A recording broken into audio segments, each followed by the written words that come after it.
buscando, hermano, alrededor, simplemente ver quién se deja para poder devorarlo. Ajá. Y me llama la atención la historia de este hombre, porque hay personajes de los cuales casi no hablamos y de los cuales casi no se predica, pero a veces cuando ponemos atención en ciertos detalles nos dejan muchas enseñanzas. Y uno de ellos es este hombre llamado Benaía. Para ponerte un poquito en contexto, aunque yo sé que seguramente ya lo sabes, David, cuando fue elegido o ungido, mejor dicho, rey por Samuel, pues no tomó el reino inmediatamente. Tú sabes que Saúl se dedicó a perseguirlo y en esa persecución muchos hombres se unieron a él y está por ahí la famosa cueva de Adullam, donde tú sabes que estuvo ahí escondido un grupo de gentes que no eran como lo mejorcito del mundo. Dice que estaban ahí los abatidos, los endeudados, los tristes, yo creo que eran de Toluca todos. Entonces estaban ahí, no, perdón, de la ciudad, ¿verdad? Estaban ahí con él. Y Dios transformó a ese grupo de hombres de ser personas que estaban en una situación completamente mala, los transformó en el ejército más sorprendente de aquel tiempo y se llamaron los 30 valientes de David. De entre ellos destacaban algunos, de hecho menciona aquí los 3 primeros, eran los que más se destacaban, pero después abajito de ellos está aquí Benaía, hijo de Joiada, dice, hijo de un varón esforzado, grande en proezas. Es decir, Benaía ya tenía de alguna manera un ejemplo que seguir en la vida de su padre, porque su padre Joiada también había sido un varón esforzado. Y dice en este relato que él entró, hermanos, a Moab y mató 2 leones. Y yo quiero que tú te imagines la escena, si alguna vez te has imaginado que te encuentras frente a frente con un león, ¿sí? Yo no sé si de verdad alguien, hermano, de nosotros tuviera como la fuerza, ¿verdad?, y la habilidad para matar a un león, hermano.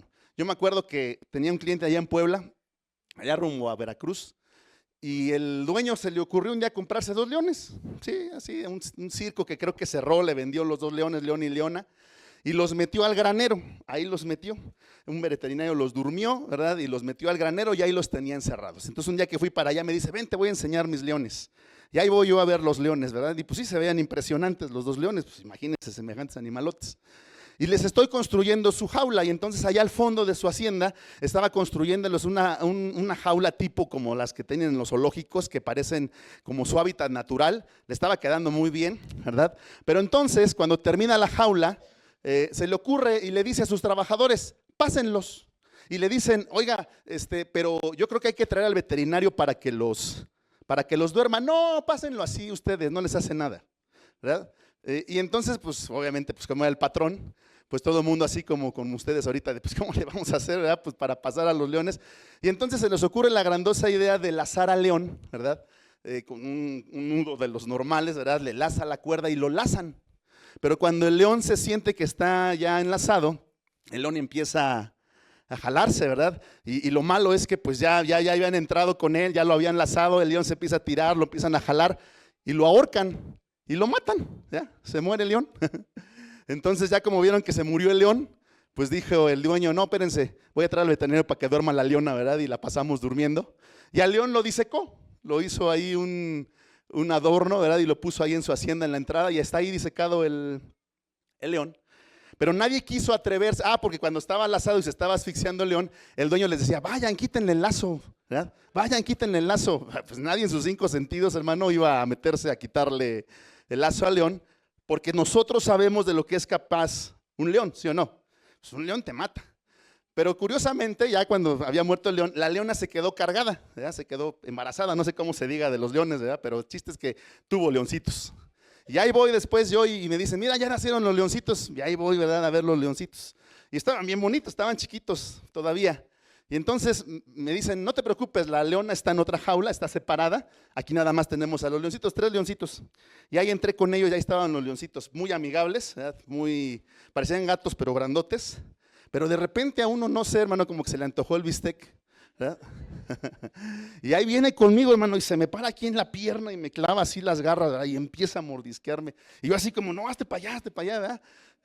Y entre más como que yo lo quería correr, más se aferraba y como que se enojó y como que le empezó a salir el instinto de, me lo voy a devorar ahorita, ¿verdad? Y ya le dije, no, ya sácame porque si se me avientan los 3, ¿verdad? Quién sabe si yo salga de este lugar. Y eso que era un león chiquito, y créeme que sí duelen mucho cuando te clavan, cuando se agarra de ti de las garras, y cuando te empieza a morder, sí duele, no, sí duele. Entonces dije, no, ahora entiendo por qué la Biblia habla de que nosotros tenemos un adversario que es como un león rugiente que anda buscando ¿a quién? Devorar. Pues este hombre, hermano, no se agarró a un león chiquito, dice que se agarró no a uno, sino a dos. ¿Y qué hizo? Los mató. Yo siempre me he imaginado la escena de cómo puedes matar a un león. David, dice la Biblia, que siendo un pastor de ovejas, mataba osos y mataba leones. Imagínate, pues eran hombres valientes, por eso tienen ese renombre, por eso Dios habla de ellos y por eso están aquí en la Biblia.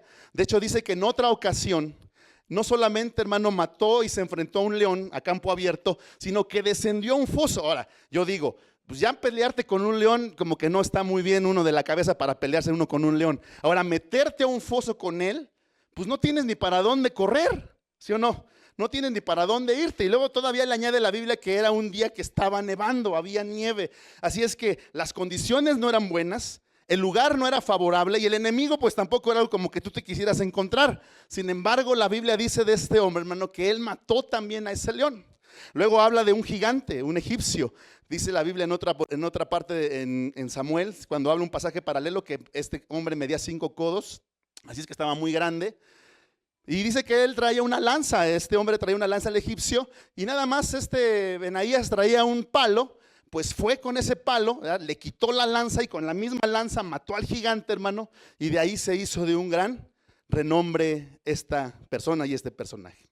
Mira, ¿por qué te quiero hablar de él en esta hora? Porque creo yo, hermano, que si todos, hermano, aquí tenemos en un adversario que es como león rugiente, todos deberíamos saber matar leones y matar gigantes. Ajá.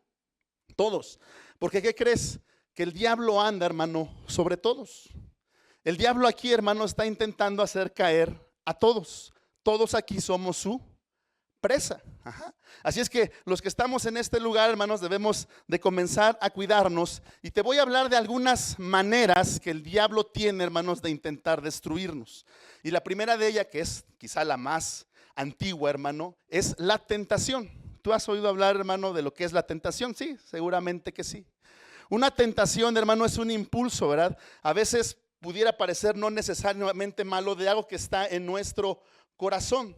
Y esto es importante, hermano, porque la tentación, dice la Biblia, que revela lo que hay en nuestro corazón. Deuteronomio 8:2 dice de la siguiente manera: y te acordarás de todo el camino por donde te ha traído Jehová tu Dios estos 40 años en el desierto. Dice, para afligirte, para probarte, para saber lo que había en tu corazón, si habías de guardar o no sus mandamientos. Dios llevó a Israel en un proceso antes de introducirlo a la tierra prometida. Lo llevó a un desierto, hermanos, en donde específicamente dice que fue Dios el que los llevó, y los llevó allí para afligirlos, los llevó allí para probarlos, pero también los llevó para saber qué había en su corazón, si habían o no de guardar sus mandamientos. De hecho, si tú recuerdas Lucas capítulo 4, cuando Jesucristo comienza su ministerio, así dice la Biblia, hermanos, en Lucas 4, que Jesús, lleno del Espíritu Santo, ¿sí?, fue llevado por el Espíritu ¿a dónde? Al desierto, igual que Israel. ¿Y a qué fue llevado Jesús al desierto por el Espíritu Santo? ¿Para hacer qué? Para ser tentado. Porque, hermano, no hay manera de saber si verdaderamente una persona en su corazón ama a Dios, ama sus mandamientos y está dispuesto realmente a que Dios sea quien señorea la vida, hermano, si no pasamos por una cierta prueba, si no pasamos, hermano, por un examen. Y ese examen se llama la tentación. Todos en este lugar hemos sido alguna vez tentados. Todos en algún momento volveremos a ser tentados. Y déjame decirte algo, sin duda Dios ha puesto en cada uno de nosotros cosas buenas, fortalezas. Dios te ha dado dones, Dios te ha puesto, hermano, unción sobre tu vida. Pero también es cierto, y el diablo lo sabe, que también en ti existe, hermano, una debilidad. ¿Sí? Que tú estás, hermano, propenso a caer en algún área, en algún punto, hermano, y en algún momento. ¿Sale? El diablo es un enemigo sumamente astuto. El diablo es un enemigo sumamente estratégico, hermano, que va a estudiarte y va a ver, hermano, exactamente cuál es la debilidad que tú tienes. Y esa es, hermano, de alguna manera una de las ventajas que Él tiene, que Él nos conoce y a veces nosotros, hermano, ignoramos, hermano, de alguna forma cómo Él está operando. Yo quiero hablarte hoy, hermano, porque si tú pusiste atención, ¿de dónde eran los leones que mató Benaía? De Moab, ¿sí? Y dice que eran dos, ¿sí recuerdas? La Biblia, hermano, no pone cosas al azar. Era muy fácil decir, pues mató dos leones, ¿a poco no? ¿De dónde? Pues quién sabe, de Chapultepec, pero eran dos leones. Sí tiene que ver el lugar, hermanos, porque Moab tiene un origen muy peculiar. Si tú recuerdas el origen de Moab y de Amón, hermano, estos fueron producto del incesto de Lot con sus hijas, ¿sí? Si los que han leído la Biblia, hermano, alguna vez, o han ido leyendo los libros, hermano, en orden cronológico, tú sabes, hermano, que cuando Dios destruyó a Sodoma y Gomorra, la condición y la perversión de esa ciudad era a tal grado, hermano, que Dios dijo, los voy a destruir. Y cuando los ángeles llegan, hermano, a liberar a Lot y a su familia, tú lo recuerdas, los hombres de ese lugar salieron y le dijeron a Lot, rodearon su casa y dijeron, entréganos a los varones que están ahí porque queremos conocerlos. Y cuando dijeron queremos conocerlos, no era que querían que se los presentaran, hermano, es que querían abusar de ellos, querían, hermano, tener relaciones con ellos. A eso se refiere la Biblia cuando decía que querían conocerlos. Hermano, estaba tan depravada la sociedad de Sodoma y Gomorra, hermano, que cuando este Lot se ve de alguna forma amenazado y él dice, ¿cómo voy a permitir que mis huéspedes sufran tal violencia y tal humillación? Él les dice, tengo dos hijas, son vírgenes, pueden tomarlas, hagan con ellas lo que quieran, pero no le hagan mal, por favor, a mis invitados. Quiero que te imagines hasta dónde estaba ya de corrompida, hermano, la sociedad en ese momento, que si lo pensamos, hermano, no está tan diferente a lo que realmente nosotros estamos viviendo hoy en día. Cuando, hermano, de plano no hay manera de salvar a esta ciudad, hermano, los ángeles dice que dejaron ciegos a todos alrededor y le dicen a Lot, vámonos, toma tu familia, vámonos de este lugar, sale con sus hijas, sale con su esposa, huyen, hermano, a una ciudad cercana. Tú conoces la historia, la mujer de Lot voltea hacia atrás, se vuelve estatua de sal, pero las hijas y Lot escapan, hermano, llegan a un lugar y cuando están ahí, hermano, las hijas platican entre ellas y dicen, se va a acabar la descendencia de nuestro padre. Y no podemos permitir eso. Durmamos con Él para que Él, pues obviamente ponga su semilla en nosotras y pueda continuar la descendencia. Y el hijo de una fue Amón y el hijo de la otra fue Moab. Así es que cuando la Biblia habla, hermano, de los leones de Moab, está hablando, hermano, de que hay una tentación y hay un asunto, hermano, que el diablo siempre va a tratar, va a atacar en todo creyente, hermano, que es la inmoralidad sexual. Siempre. Siempre, siempre. Ajá. Esta arma, hermano, que el diablo tiene, hermano, la ha usado durante mucho tiempo y con muchos personajes. Y es muy importante que tú y yo podamos estar alertas, hermano. Porque sin duda este es un problema no del mundo, no estoy hablando del mundo. El mundo ya está, hermano, corrompido. El mundo ya está, hermano, en una situación de verdad deplorable cuando hablamos de inmoralidad. Si tú lees Levítico 18, no les mandé creo esa cita ya a producción, pero si me pueden poner aquí en la pantalla Levítico 18. Levítico 18, hermano, describe las leyes morales que Dios estableció para su pueblo Israel, porque, hermano, ellos tenían que distinguirse. Ahorita que nos lo pongan aquí, hermano, Dios empieza a dar una serie de normas y de leyes de cómo el pueblo de Israel tenía que ser, a diferencia, hermano, de la tierra a la que él iba a entrar y a diferencia de la tierra de donde ellos venían. ¿Sí? Dice ahí Levítico 18, habla a los hijos de Israel y diles, yo soy Jehová vuestro Dios. ¿Quién está hablando, hermano? Jehová nuestro Dios. No haréis como hacen en la tierra de Egipto en la cual morasteis, dice ahí. Dice, ni haréis como hacen en la tierra de Canaán a la cual yo os conduzco, ni andaréis en sus estatutos. Mis ordenanzas pondréis por obra y mis estatutos guardaréis andando en ellos, yo Jehová vuestro Dios. Avánzale. Dice, por tanto guardarán mis ordenanzas y estatutos, los cuales haciendo el hombre vivirá en ellos. Yo Jehová. Ningún varón se llegue a la parienta próxima alguna para descubrir su desnudez, yo Jehová. Y está hablando ahí, hermano, de tener intimidad, hermano, con un pariente. Síguele dando, por favor. La desnudez de tu padre o la desnudez de tu madre no descubrirás. Tu madre no descubrirás su desnudez. Tendremos por ahí, ¿se puede cambiar la versión de ese pasaje específicamente? A ver, lo pueden poner en la NTV o en la NBI, cualquiera de esas dos. porque a veces ya una versión más actualizada nos ayuda. Dice ahí, no tengas relaciones, no deshonres a tu padre teniendo relaciones sexuales con tu madre. Dice, ella es tu madre. Esto practicaban, hermano, ahí en la tierra de Canaán. No deberás tener relaciones sexuales con ella. Sigue diciendo, no tengas relaciones sexuales con ninguna de las esposas de tu padre, porque eso deshonra a tu padre. Sigue diciendo, no tengas relaciones sexuales con tu hermana o ni con tu media hermana. Avánzale, tú dale, hermano. Ya sea la hija de tu padre, de tu madre, que haya nacido en tu familia o en otra. No tengas relaciones sexuales con tu nieta, sea ella la hija de tu hijo o de tu hija, porque eso sería deshonrarte a ti mismo. No tengas relaciones sexuales con la hija de una mujer que se case con tu padre, porque ella es tu hermana. Dice, no tengas relaciones sexuales con tu tía, la hermana de tu padre, pues es una pariente cercana de tu padre. No tengas relaciones sexuales con tu tía, la hermana de tu madre, pues es una pariente cercana de tu madre. Dice, no deshonres a tu tío, el hermano de tu padre, al tener relaciones sexuales con su esposa, pues ella es tu tía. No tengas relaciones sexuales con tu nuera. Dice, es la esposa de tu hijo, de modo que no debes tener relaciones sexuales con ella. No tengas relaciones sexuales con tu cuñada, la esposa de tu hermano, porque esto deshonraría a tu hermano. No tengas relaciones sexuales con una mujer y su hija, y no tomes a su nieta, sea la hija de su hijo o de su hija. Síguele, para tener relaciones sexuales con ella, porque son parientes cercanos, y esto sería un acto, ¿qué dice ahí? Un acto perverso. Síguele, mi hermano. Mientras viva tu esposa, no te cases con su hermana, ni tengas relaciones sexuales con ella, porque serían rivales. No tengas relaciones sexuales con una mujer durante su periodo de impureza menstrual. No te contamines a ti mismo al tener relaciones sexuales con la esposa de tu vecino. No permitas que ninguno de tus hijos sea ofrecido como sacrificio a Moloc, pues no debes traer vergüenza al nombre de tu Dios. Síguele. Yo soy el Señor. Avánzale. No practiques la homosexualidad. El tener relaciones con un hombre como si fuera una mujer es un pecado, que dice ahí, detestable. Un hombre no debe contaminarse a sí mismo al tener sexo con un animal. Tampoco una mujer se ofrecerá a un animal macho a fin de tener relaciones sexuales. Eso es un acto, que dice ahí, perverso. Dice, no se contaminen con ninguna de estas prácticas, dice Dios, porque los pueblos que estoy expulsando delante de ustedes se contaminaron haciendo todas estas prácticas. Debido a que toda la tierra se ha contaminado, voy a castigar a los pueblos que viven en ella.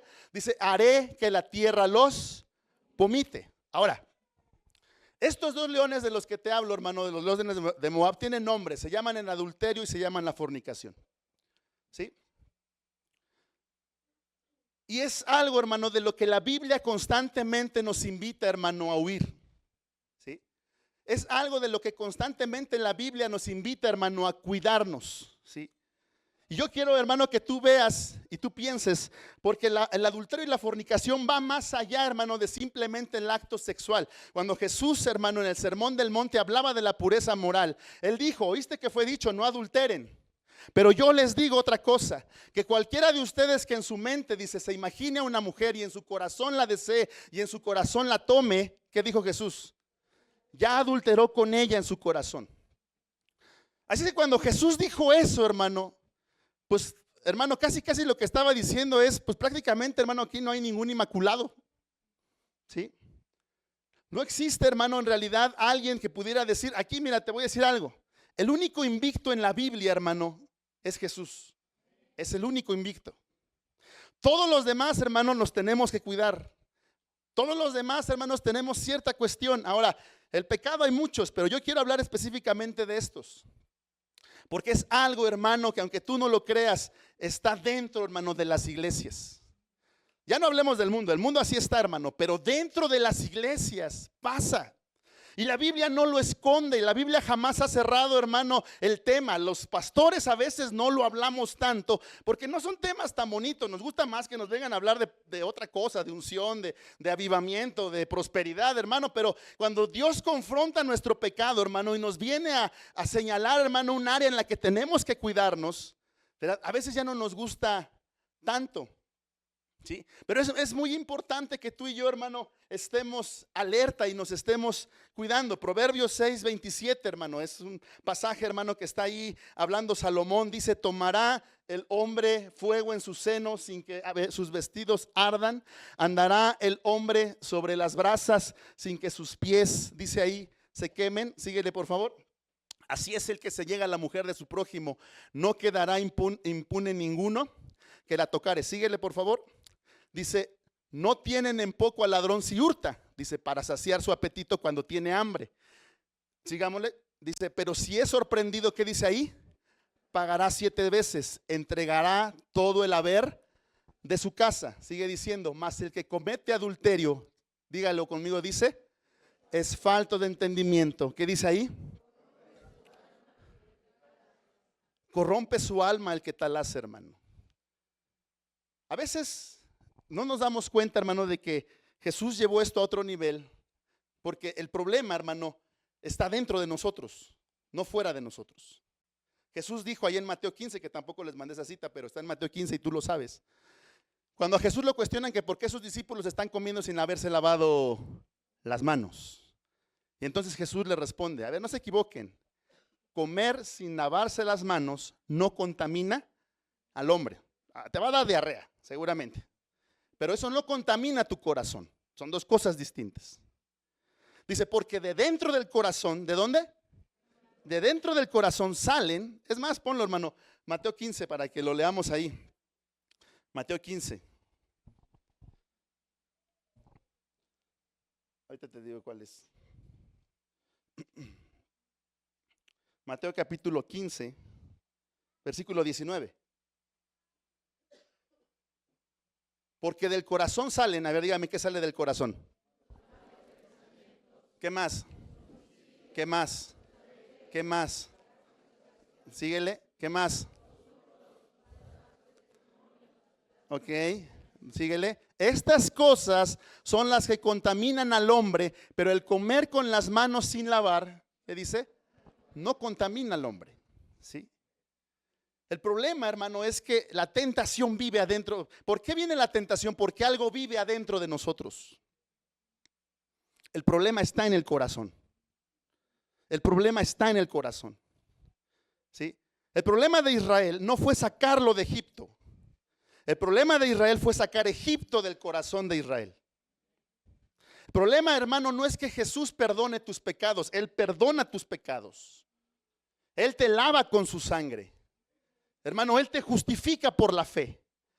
Pero todavía hay cristianos que dentro de su corazón tienen viviendo todas estas cosas, ¿sí? Y por eso opera la tentación. ¿Para qué es la tentación, hermano? La tentación es para probar que hay todavía dentro de tu corazón. Hermano, porque cuando tú te acercas a Cristo y cuando tú caminas con Él, tiene que ocurrir el milagro para mí más extraordinario que puede ocurrir en un ser humano, que es que su naturaleza comience a transformarse en la naturaleza de Cristo Jesús.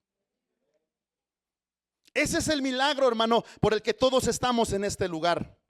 La salvación es un acto, hermano, instantáneo. La salvación se da en el momento que crees, en el momento que confiesas, en el momento que recibes a Cristo. En ese momento eres salvo. Pero la santificación, hermano, es algo que ocurre cuando tú estás dispuesto a negarte a ti mismo y crucificar tu carne todos los días, hermano, para que la persona de Cristo viva en ti. Lo que Pablo dijo, con Cristo estoy juntamente crucificado. Ya no vivo yo, Cristo vive en mí. O sea, aquí se trata, hermano, de que Dios nos dé un nuevo corazón. El Salmo 51, que es un salmo, hermano, que habla de un arrepentimiento genuino. Después que David cometiera adulterio con Betsabé, ¿sí? David tuvo que enfrentarse a muchos leones, ¿sí o no? Le dijo a Saúl, yo he matado osos, he matado leones. Pero el día que se tuvo que enfrentar al león de Moab, ¿qué crees? Perdió. Perdió con el león de Moab. Ahora, esto es interesante, hermano, porque David, hermano, desciende de los moabitas. Porque a veces, hermano, lo traemos heredado el tema. Sí, vas viendo. Por eso David perdió, hermano, con ese león. Y aquí hay algo importante, hermano. Pues David, hermano, era un hombre valiente, era un hombre con unción, era un hombre que tenía, hermano, dicen los teólogos, las 3 unciones de sacerdote, de profeta y de rey. O sea, ¿qué más quería el David? Y aparte era guapo, o sea, imagínense, ¿no? O sea, era de allá debajo de sus alas seguramente, pero sí. Pero cuando se tuvo que enfrentar, hermano, al tema de la tentación, no pudo vencerlo porque ¿dónde estaba el problema? Porque el problema estaba en su corazón, porque él era un descendiente de Moab. Y nadie quebró eso en él. Y como nadie quebró eso en David, hermano, David cayó. Y sus hijos también cayeron. O sea, esto es más serio, hermano, de lo que pensamos. Esto es un asunto, hermano, del corazón. Y en el Salmo 51, hermano, David escribe algo: crea en mí, oh Dios, un corazón limpio. Y eso es algo interesante, porque la palabra hebrea que se usa para describir crear es la misma palabra que se usa en Génesis, hermano, cuando Dios hizo la creación. Es decir, crear de la nada. Eso significa esa palabra cuando David dice: crea en mí, oh Dios, un corazón ¿qué? Limpio. En otras palabras, lo que David está diciendo: en mí no hay una sola cosa que puedas utilizar para crear un corazón recto. Es decir, en la iglesia no venimos a reformarnos, hermano, porque en nosotros no hay nada bueno. En nosotros no hay algo que le sirva, hermano, a Dios. El proceso es este: tienes que matar al viejo hombre, ¿sí o no? O sea, el viejo hombre se muere. No se toma lo mejor de él y dice: a ver, esto no lo mates, como que esto sí nos puede servir. No, esto también déjaselo. Mira, este hermano, es bien generoso, déjale la generosidad, esa no la mates. Ay, mira, este hermano, pues mira, también de repente le gusta hacer buena onda. Aquí, deja esto por acá, no lo mates, mata nada más lo malo, porque tenemos una idea en nosotros que la carne solamente es lo malo, pero la carne es todo, hermano. Nada que provenga de la carne, dice la Biblia, puede agradar. Nada. Todo lo que agrada a Dios tiene que ser producto, hermano, del Espíritu Santo. Tiene que ser fruto del Espíritu Santo. Amén. Cuando David expresa: crea en mí, oh Dios, un corazón limpio, le está diciendo: Señor, tienes que hacerme un hombre nuevo. Necesito un corazón nuevo. ¿Sabes qué necesitas? No estarte peleando con el pecado, hermano, porque no le vas a ganar. No le vas a ganar. Cuando una persona tiene una inclinación, vamos a pensar a la cerveza, el que fue alcohólico, hermano, y le dejan una cerveza en el refrigerador, ¿qué crees que va a pasar con él todo el tiempo? Va a estar en una constante lucha, hermano. Y entonces vienen y te aconsejan. ¿Cuál es el primer consejo que te dan? Pues saca la cerveza, ¿no? Mándala muy lejos. Asunto resuelto. ¿Se resolvió el asunto, hermano? No, porque el problema no era la cerveza, el problema no era la distancia con la cerveza. ¿Cuál es el problema? Es que la cerveza está dentro del corazón de esa persona.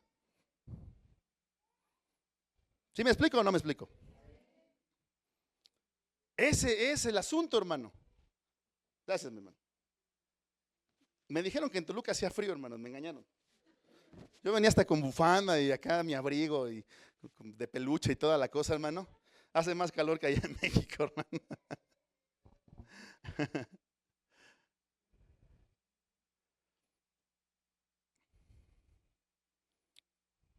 Quiero que sigas leyendo ahí en Proverbios 6 donde estábamos, hermano. Fíjate, decía ahí, hermano, que si alguien era sorprendido robando y lo cachaban, ¿cuánto tenía que pagar? ¿Sabes, hermano, que el precio del pecado es muy alto? Muy alto. Cuando David pecó, hermano, no midió las consecuencias, hermano, de lo que estaba haciendo. Pero el diablo es un enemigo cruel. Ese león, hermano, es cruel, cruel, cruel. ¿Sí? El 33, a ver si nos ponen Proverbios 6:33, que es donde nos quedamos, que era el último que nos faltaba de leer nada más. Proverbios 6:33. Ayúdame a leerlo. ¿Qué dice? Heridas y vergüenza hallará, y su afrenta nunca será borrada. Hay una historia que me gusta, hermano, porque describe cómo Jesús, hermano, nos ve a nosotros, pero cómo el diablo sabe, hermano, cómo destruirnos. Y nosotros mismos le ayudamos. Su peor enemigo, hoy quiero decirle, hermano, no es el diablo. Su peor enemigo es usted. Ya deje de echarle la culpa, la dejemos, ¿verdad? Porque es algo que todos los cristianos hacemos, de culpar al diablo por todo. En realidad es un tema de nuestro corazón. Números 23:19, hermano. Quiero ponerlo en contexto. Israel va camino, hermano, a la tierra prometida. Y entonces contratan a un profeta, Balaam, para que maldiga a Israel. No voy a entrar en el detalle del profeta porque ese sería otro tema. Pero para hacerte el cuento largo, hermano, Balaam no puede maldecir a Israel. Y aquí dice por qué. Vamos a leerlo. Dice, Dios no es hombre para que mienta, ni hijo de hombre para que se arrepienta. Él dijo y no hará, habló y no lo ejecutará. He aquí, he recibido orden de bendecir. Él dio bendición y no podré ¿qué? Revocarla. No ha notado iniquidad en Jacob, ni ha visto perversidad en Israel. Jehová su Dios está con él y júbilo de rey en él. Regrésale un versículo atrás al 19. Ahí. No es cierto, al 21 entonces es una disculpa.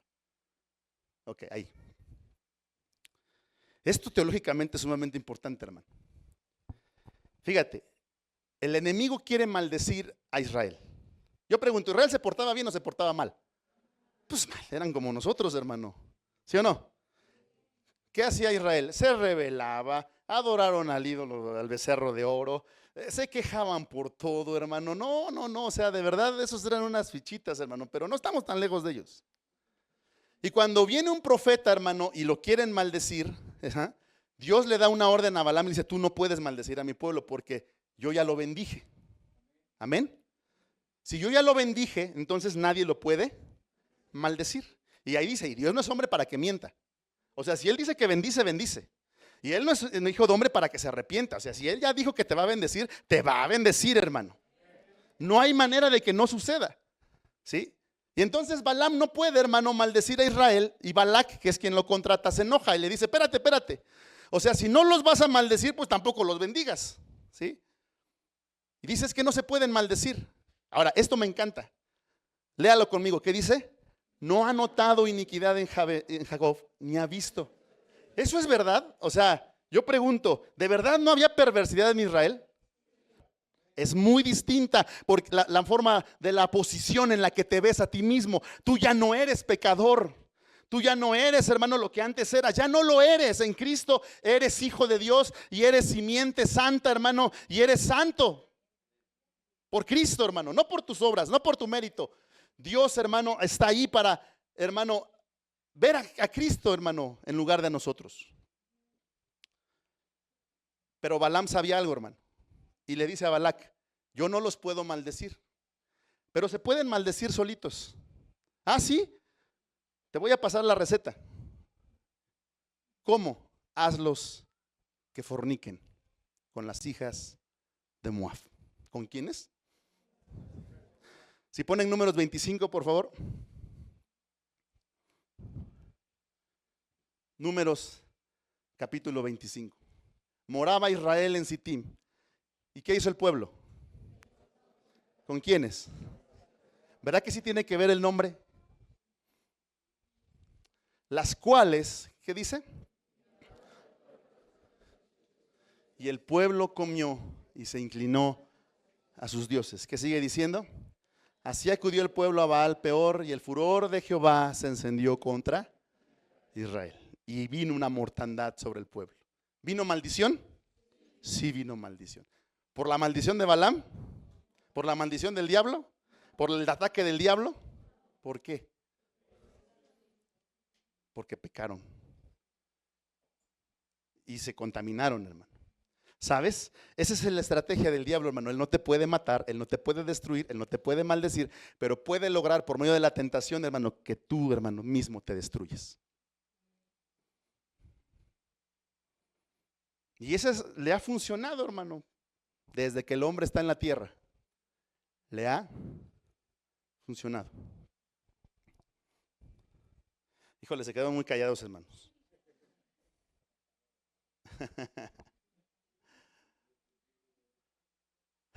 Y yo no vengo, hermano, a señalar a nadie, porque como le repito, hermano, aquí todos estamos en el mismo barco. No hay inmaculados, hermano, en esto.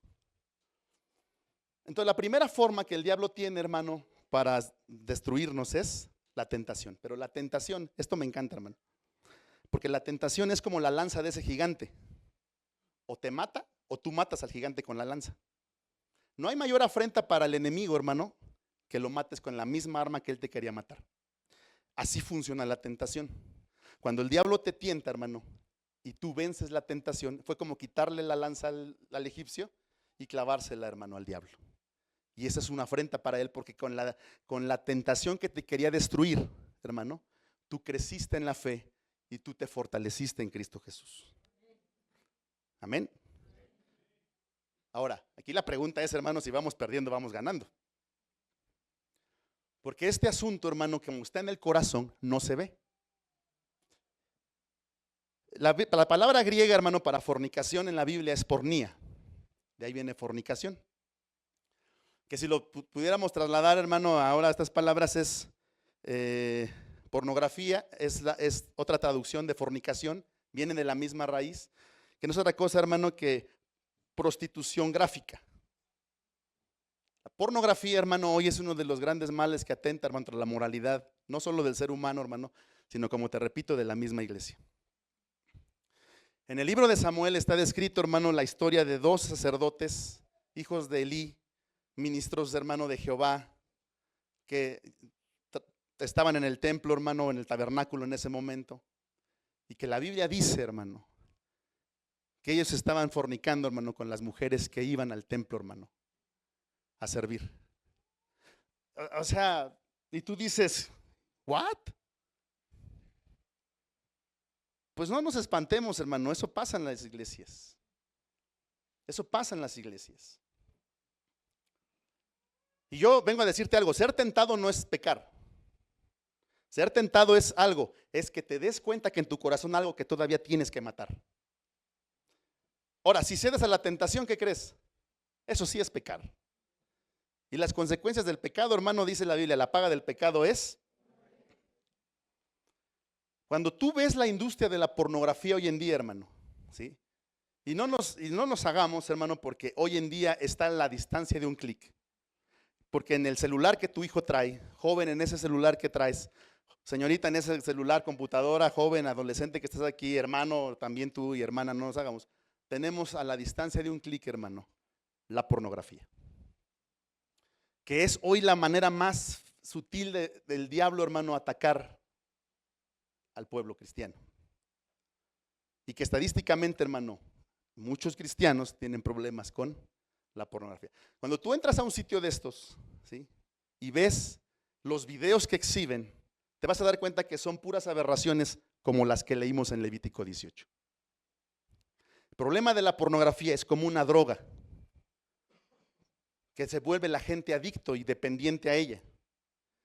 Y así como una persona adicto a la cocaína, ya la misma dosis no le hace y necesita más dosis, ¿sí? Lo mismo pasa con la pornografía. Y la dosis en la pornografía no es el tiempo, que pases más tiempo, sino que cada vez quieras una perversión mayor, que te corrompas más. Ese es el tema con la pornografía. Y es una de las armas, hermano, que está destruyendo, hermano, porque tú te maldices a ti mismo. Porque nos estamos, dice Proverbios, estás corrompiendo tu alma. No necesitas acostarte con sultana o perengana. Obviamente ese es el acto consumado del adulterio, de la fornicación. Fornicación es tener sexo antes de casarse, hermano, y el adulterio es tener sexo con quien no es tu esposa o con quien no es tu esposo. La Biblia dice que hemos sido llamados a santidad. Ahí lo dice, hermano, aquí lo decía, ya me lo quitaron. ¿Verdad? Aquí decía, ¿cómo dice? Santidad a Jehová. Ah, ya pusieron, ¿verdad? Santidad a Jehová. A eso hemos sido llamados, hermano, a ser santos. Pastor, ¿cuánto tiempo tengo? Porque ahora, si tú estás siendo tentado, hermano, hoy el Señor quiere darte fortaleza, hermano, para que tú puedas vencer la tentación. Dice la Biblia que Él no nos dejará ser tentados más allá de lo que podamos soportar, sino que juntamente con la tentación, ¿qué dará?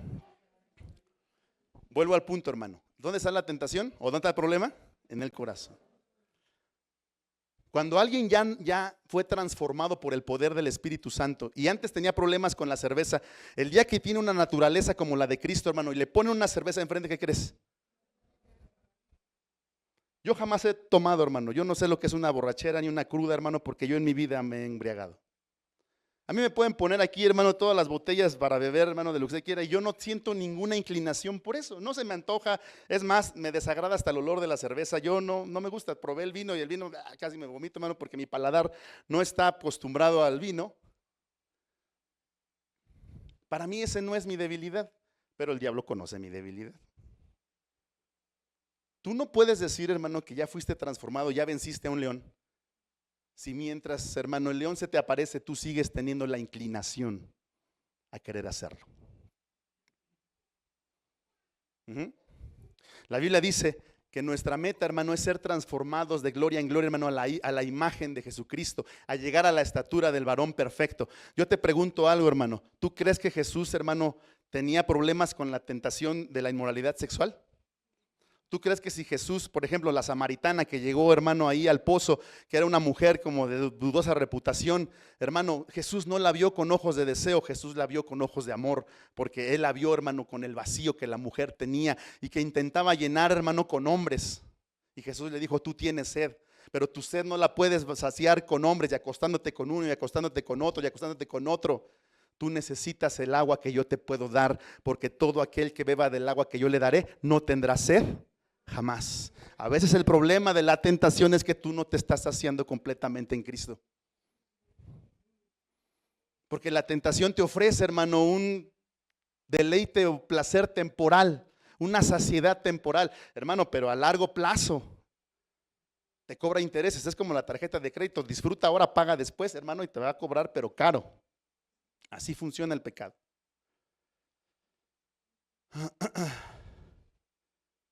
Quiero hablarle también a aquellos hermanos los que están siendo tentados, hermanos, Cristo te va a ayudar a vencer.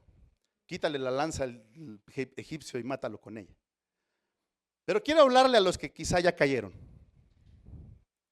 Porque esa es la segunda manera, hermano, que el diablo tiene para destruir. La primera es con la tentación, él te quiere apartar de Dios. La segunda, hermano, es cuando te equivocas y cuando caes en la tentación. Porque su segunda arma favorita del diablo se llama culpa. ¿Cómo se llama? Culpa. Y la culpa, hermano, es la segunda arma del diablo. Y voy a brincarme algunas citas porque ya no me va a dar tiempo de ver todo, hermanos. Pero si me pueden poner la de Zacarías, capítulo 3 que les mandé. Hay historias que me las voy a saltar de leerlas porque sé que te las sabes, ¿sí? Cuando Jesús, hermano, está con la gente y le vienen a decir, Señor, hay un centurión romano que te está buscando, ¿sí? Y quiere ver si puede sanar a su criado. ¿Te acuerdas de esa historia? Y entonces están ahí, hermanos, los sacerdotes y está ahí la gente del Sanedrín, los judíos. Y van con Jesús y le dicen, Jesús, hazle un milagro a este hombre, ayúdalo a este hombre. Y luego usan la palabra, porque es digno de que lo ayudes. Porque él ama a nuestro pueblo y nos ha construido una sinagoga. ¿Sí has leído ahí el pasaje? Bueno, entonces me gusta esto, hermano, entiéndelo, porque fíjate, ellos dicen, es digno de que le ayudes, ¿sí?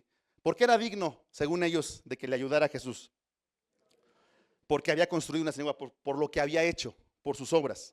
Cuando Jesús va a la casa de este hombre, hermano, todavía ni llega, entonces le manda gente al camino a Jesús y le dicen los criados, Señor, hablando como si fuera el otro hombre, yo creo que tú puedes sanar a mi siervo, pero ¿sabes una cosa? ¿Qué crees?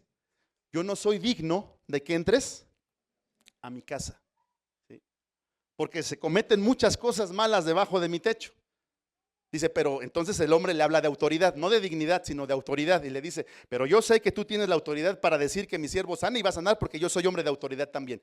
Ahora, estaban hablando de autoridad, hermano, no de dignidad. Él sabía que no era digno, ¿sí? ¿Cuál es el problema que maneja el diablo con nosotros, hermano? Que cuando tú te equivocas, hermano, él te hace pensar que ya no eres digno.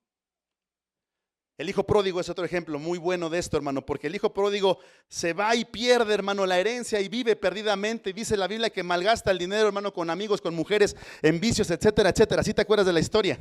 Cuando él está ya, hermanos, comiendo de lo que los cerdos comían o queriendo comer de lo que los cerdos comían, dice que vuelve en sí, entonces dice, volveré a mi padre y le diré, ¿verdad? Ahí palomita, cuando dice, volveré a mi padre, palomita. Dice, he pecado contra el cielo y contra ti, palomita también, hermano, porque cuando tú pecas contra tres personas, pecas contra ti, pecas contra alguien más y pecas contra Dios.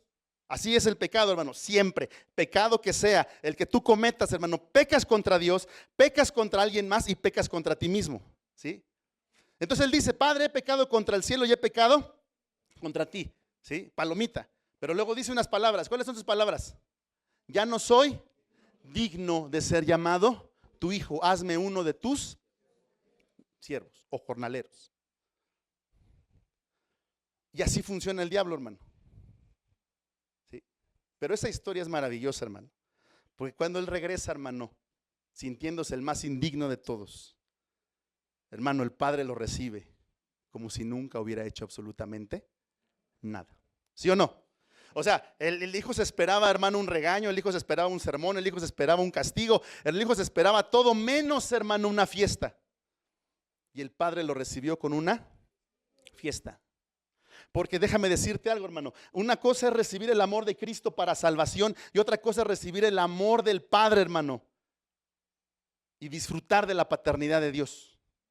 Dios es nuestro Padre. ¿Sí sabes que Dios es nuestro Padre?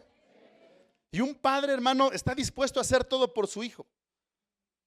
Tú tuviste hijos, los que son papás, sus niños chiquitos, ¿sí o no? Y cuando se hacían del baño en el pañal y los tenías que cambiar, hermano, ¿hacían cosas agradables? No, ya no sabía si tirar el pañal o tirar al niño. Yo decía, ¿qué tiro, el niño o el pañal? Porque el niño se va a volver a zurrar otra vez. Pero nunca tiré al niño. ¿Sí? Siempre tiré el pañal, ¿o no? Hermano, pues sí.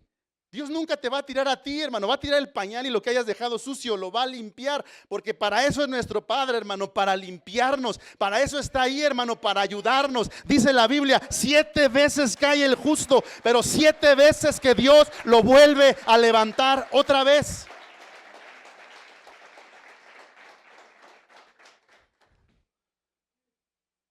Si me pones el versículo, el de Zacarías 3, ya voy a ir cerrando, hermano, para que... Te quiero contar, hermano, algo y voy a abrir un poquito mi corazón. Quizás ha sido de las épocas más oscuras, hermano, de mi ministerio. Cuando para mí mismo, hermano, yo no era digno, hermano, de ser, ya no llegué a ese hijo, hermano, sino de ser un servidor de Dios. El diablo trabajó tan bien la culpa conmigo, hermano, que de verdad, yo estuve a punto de renunciar al pastorado. Hubo una reunión, hermano, en la que yo ya había hablado con mi familia y les había dicho, yo voy a entregar la iglesia, porque yo no sirvo para pastor. Porque yo le hago más daño a la iglesia que bien. Porque no puedo decirles, ¿verdad?, que me imiten a mí. Porque yo no puedo realmente ser, ¿verdad?, ejemplo para ellos. Y ese día, hermano, llegué con la firme convicción, hermano, de entregar la iglesia. Para mí, ya tenían los candidatos ideales a quien dársela. Yo dije, Señor, la iglesia va a estar en mejores manos. Creo que ellos se van a hacer cargo mejor. Creo que ellos son más testimonio que yo. Ajá. Y me sentía indigno, hermano. Y me sentía mal. Y me sentía sucio. Y yo sentía, hermano, que yo estaba, hermano, simplemente estorbándole a Dios. Como que le decía yo a Dios, te haría un favor yo haciéndome a un lado. Te voy a hacer un favor, Dios. ¿Verdad? Me voy a hacer yo solito a un lado. Y ese día, hermano, que yo estaba dispuesto a renunciar, hermano, al pastorado. Ese día fue a predicar un hermano. Y hermano, y su mensaje, hermano, tenía que ver con el llamado. Y él dijo estas palabras, hay alguien aquí que hoy está pensando renunciar a su ministerio. Pero Dios te dice 2 cosas. Una, el llamado es irrevocable. ¿Verdad? El llamado es irrevocable. ¿Verdad? Y el segundo, hermano, que hay perdón y gracia para el que se equivoca. ¿Sabe, hermano? En esa época que te estoy contando oscura de mi vida, yo sabía en mi corazón, hermano, que había cosas que quizá, hermano, no eran algo que tendrían que combinar con un pastor. Yo lo sabía. Y cada vez que venía un hermano y yo sabía que era profeta, hermano, dentro de mi mente siempre pensé y dije, híjole. Yo empezaba a escuchar cómo profetizaba, hermano, y cómo empezaba a hablar con los hermanos, ¿verdad? Y me sorprendió muchísimo. Es más, mi hermano Eduardo me hizo favor de hacer contacto, hermano, con el pastor Ramiro o el profeta Ramiro. Yo ni lo conocía, hermano, y un día llegó a la iglesia y nos predicó. Y empezó a profetizar, hermano, a los hermanos. Y yo decía, wow. O sea, él no sabía cosas que yo sí sabía porque yo soy el pastor, hermano. Y tú sabes que a nosotros nos cuentan cosas. Y cada vez que hablaba con un hermano y le decía algo, yo decía, uff, o sea, este hermano sí viene bien atinado. Y dentro de mí yo dije, no, ahorita que llegue conmigo así me va a ir, ¿verdad? Porque yo pensaba, hermano, que Dios iba a llegar conmigo, hermano, como a exhibirme.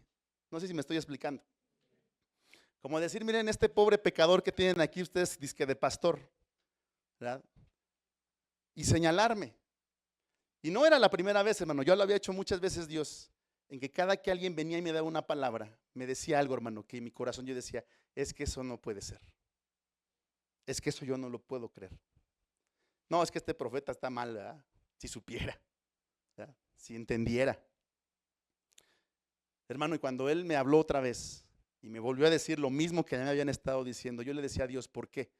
Es que yo no entiendo por qué me dices lo que me estás diciendo, es que yo no comprendo por qué tú me hablas como si yo fuera una persona. Y lo que más me partió el corazón, hermano, fue una vez que alguien vino y me dijo, a Dios le agrada tu corazón. Y yo decía, pero ¿de dónde caramba a Dios le puede agradar mi corazón? Si yo sé lo que hay en mi corazón, si yo conozco lo que hay en mi corazón. Hermano, y un día yo fui a un lugar, hermano, a donde estaba, yo ni conocía a los hermanos. Me invitaron, llegué, fui porque yo sé que Dios me tenía que ir ahí. Y leyeron esta cita, hermano. Ajá. Y vea lo que dice, me mostró, ayúdame a leerla, dice, me mostró al sumo sacerdote Josué, el cual estaba delante del de Jehová. Fíjese, ¿quién era? El sumo sacerdote. ¿Y quién estaba ahí, hermano? ¿Para qué estaba ahí el diablo, hermano? El diablo siempre va a estar allí, hermano, para acusarte. Siempre va a estar allí con la lista, hermano, de errores y pecados que has cometido para acusarte. Sigue diciendo. Avánzale, por favor. Y dijo Jehová a Satanás, Jehová te reprenda, oh Satanás. ¿Sí? Síguele. Jehová que ha escogido a Jerusalén, te reprenda. Y luego hablando del sumo sacerdote dice, ¿no es este un tizón arrebatado del incendio? Hermano, todos somos tizones arrebatados del infierno mismo, hermano. ¿Sí? Todos aquí hemos sido tizones arrebatados del infierno, hermano. Sigue diciendo, y Josué, ¿cómo estaba, hermano? Y estaba delante del ángel. Hermano, yo así me sentía, con vestiduras viles. Como yo sé que quizá alguien aquí, hermano, se está sintiendo igual. Porque esa es una de las armas preferidas que el diablo tiene, hermano. Tus propios errores. Porque él no te puede destruir, pero ¿sabes qué quiere, hermano? Es destruir tu propósito. Es destruir tu llamado. Es destruir lo que Dios va a hacer a través de ti. ¿Sabes, hermano? Te quiero decir algo. Que el diablo nos ataque es señal de algo. Que le preocupa lo que podamos hacer más adelante. Que a él le preocupa, hermano, lo que Dios puede hacer con nosotros. Hermano, cuando a mí me daban palabra y me hablaban, hermano, de naciones y me hablaban de padre de multitudes, yo decía, pero pues qué caramba, ¿no? Y en mi mente, hermano, y entonces entendí eso, hermano, es que al diablo sí le espanta, hermano, lo que Dios puede hacer con nosotros.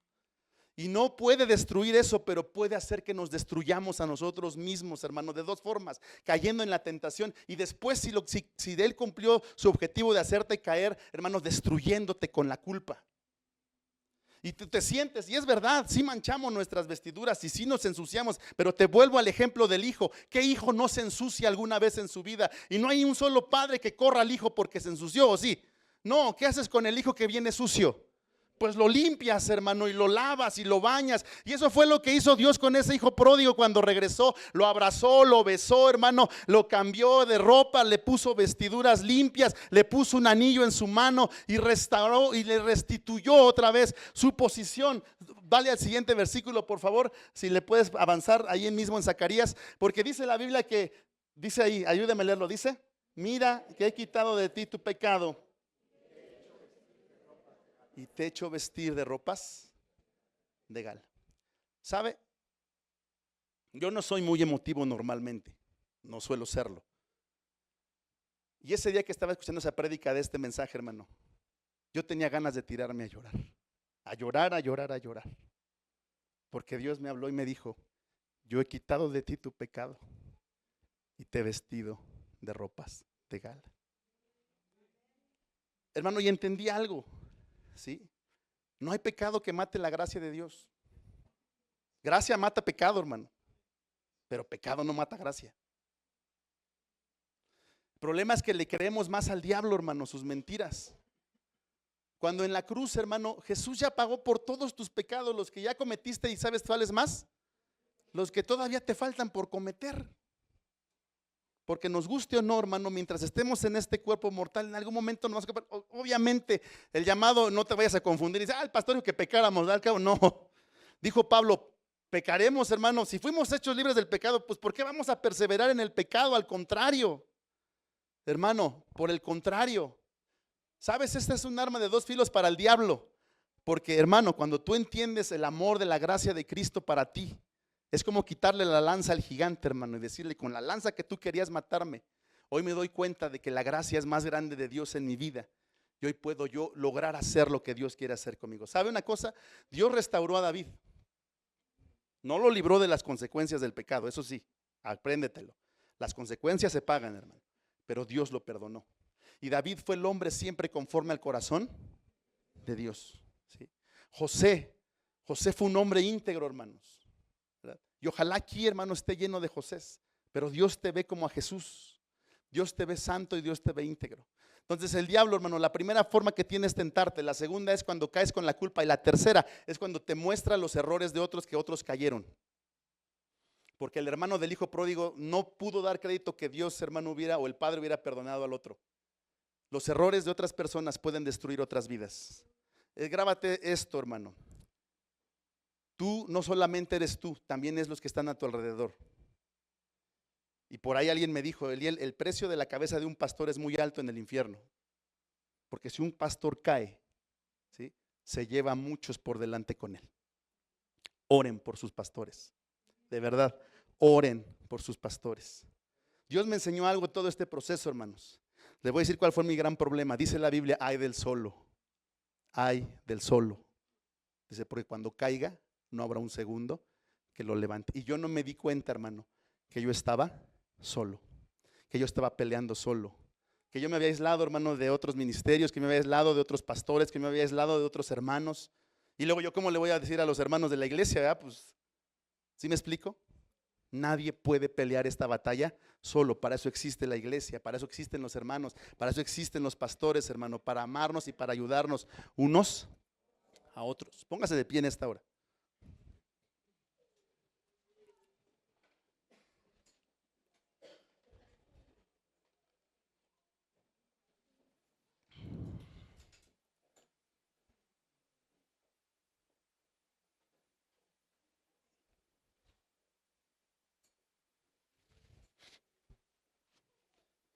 Hoy le quiero decir algo, hermano. Examine su vida. Examine su corazón. Pero hay algo que quiero hoy hacer mucho énfasis con ustedes como iglesia. Dios tiene algo grande para esta iglesia y el diablo lo sabe. La cabeza de sus pastores tiene precio, hermano, en el infierno. De verdad. El diablo no va a descansar. El diablo no se va a cruzar de brazos, hermano. El león no se cansa, hermano. El diablo anda, como dijimos, como un león rugiente.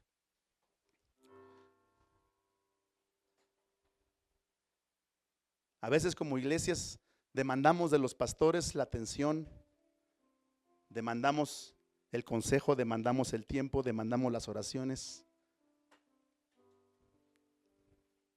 Y a veces tú no te das cuenta, hermano, de cómo el diablo está atacando a tus pastores. Yo hoy quiero, hermano, que ustedes ciertamente como iglesia se unan y no le den lugar al diablo. Dice la Biblia que no le demos lugar al diablo. No nos espantemos porque alguien ha sido tentado. Dice la Biblia, si ves en Gálatas capítulo 6, dice que si alguno ve caer a un hermano, ¿qué dice? Júzgalo, señálalo y córrelo de la iglesia. ¿Verdad que no? ¿Qué dice? Tú que eres más espiritual, dice, restáuralo. Pero considérate a ti mismo, no sea que tú también seas tentado. Y yo en esta tarde, hermano, quiero que oremos. Yo no sé para quién es este mensaje en esta tarde. Pero yo quiero, hermano, que, ¿por qué no venimos aquí al frente, hermano, y hacemos una oración a Dios? De que queremos, hermano, santificar nuestra vida, ¿verdad? Todo aquel que quiera santificar su vida ante Dios y decirle, Señor, dame, como dijo David, crea en mí un corazón nuevo. Todo aquel que necesite un corazón nuevo, yo quiero que venga aquí al frente. Todo aquel que diga, Señor, sí, yo necesito que me des un corazón nuevo. Yo quiero que tú vengas aquí al frente. Aquí no estamos para señalarnos, hermano, ni para decir, ay, mira quién pasó. Todos necesitamos a Cristo desesperadamente, hermano. Todos. Y si yo te abrí mi corazón en esta tarde, hermano, es por una simple razón. Es que todos, hermano, estamos expuestos. Nadie aquí es Superman. Nadie aquí es inmaculado, hermano. Nadie. Todos necesitamos de la ayuda del Espíritu Santo.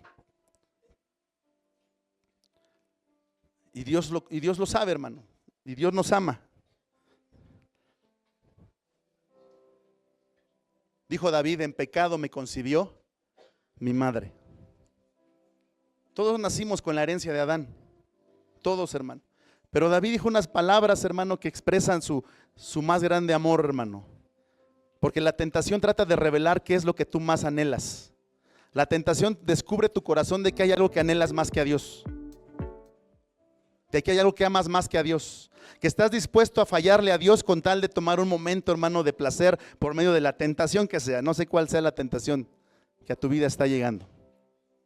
Pero José, hermano, cuando fue tentado, él dijo unas palabras que ojalá sean las palabras de todos nosotros siempre. ¿Cómo voy a hacer este gran mal contra Dios? ¿Cómo voy a hacer esto contra Dios? ¿Cómo voy a fallarle yo a Dios? El temor a Jehová no es otra cosa, hermano, que el saber que Dios está presente siempre en todo lugar contigo. El que tú no pecarías frente a otras personas. ¿Por qué pecas frente a Dios? El que tú no harías eso, hermano, que haces a escondidas frente al hermano, ni frente al pastor, ni frente a la hermana. ¿Por qué lo haces frente a Dios si Dios está allí contigo en ese momento? Pero Dios no está hoy aquí para condenarnos, hermano. Por el contrario, aquí te lo acabo de leer. El diablo es el que te acusa, el diablo es el que viene, hermano, a traer la lista de pecados que quizá él ha encontrado en tu vida, hermano, pero Dios, ¿sabes qué hace? Lo reprende. Él reprende al diablo por ti, hermano, ni siquiera tú lo tienes que reprender. En esa historia, hermano, el sumo sacerdote no reprendió al diablo, Dios reprendió al diablo por él, hermano, y le dijo, Jehová te reprenda, Satanás. Y en esta mañana, hermano, Él es nuestro abogado, Jesús es nuestro abogado.